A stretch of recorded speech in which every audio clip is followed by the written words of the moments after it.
Hi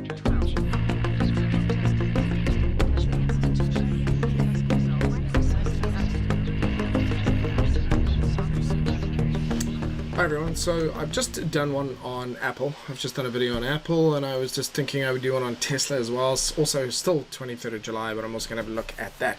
And so again, what I'm going to do here is just demonstrate that the angle of momentum, I guess, of price action, if we go up to say a quarterly or even a yearly basis, we can see Tesla's pretty much gone straight up, and that's quite an excessive move. So going back down to the monthly, if I look kind of in a highlight sort of where the kind of true value of price lies, which is closer to where these moving averages are, it kind of puts it down towards the lower numbers here, towards kind of halfway down towards, at least on the chart here, at 500 and so 50,000, I beg your pardon, and 80,000. So I've highlighted this areas, which is where I think it's reasonable to expect the price could do a decent retracement to, which could also be a Fibonacci retracement.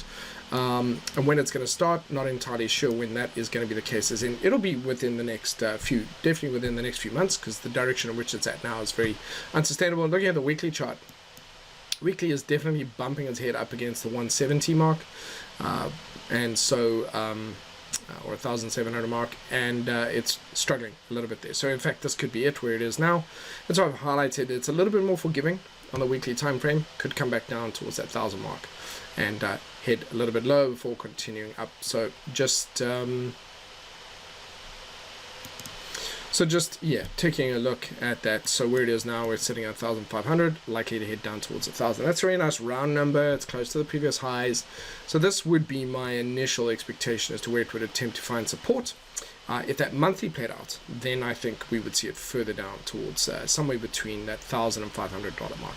So reasonably being optimistic, because there's got to be a correction. Optimistic puts it around about the $1,000 mark.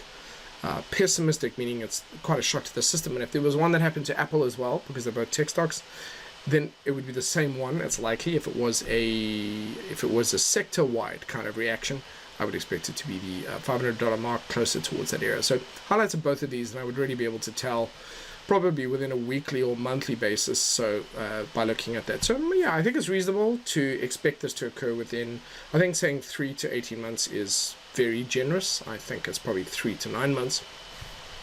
So let's see. I want to have a look and see how this ultimately plays out, but certainly it has now become due for a bit of a healthy correction, which puts it, as I said, closer to that $1,000 mark.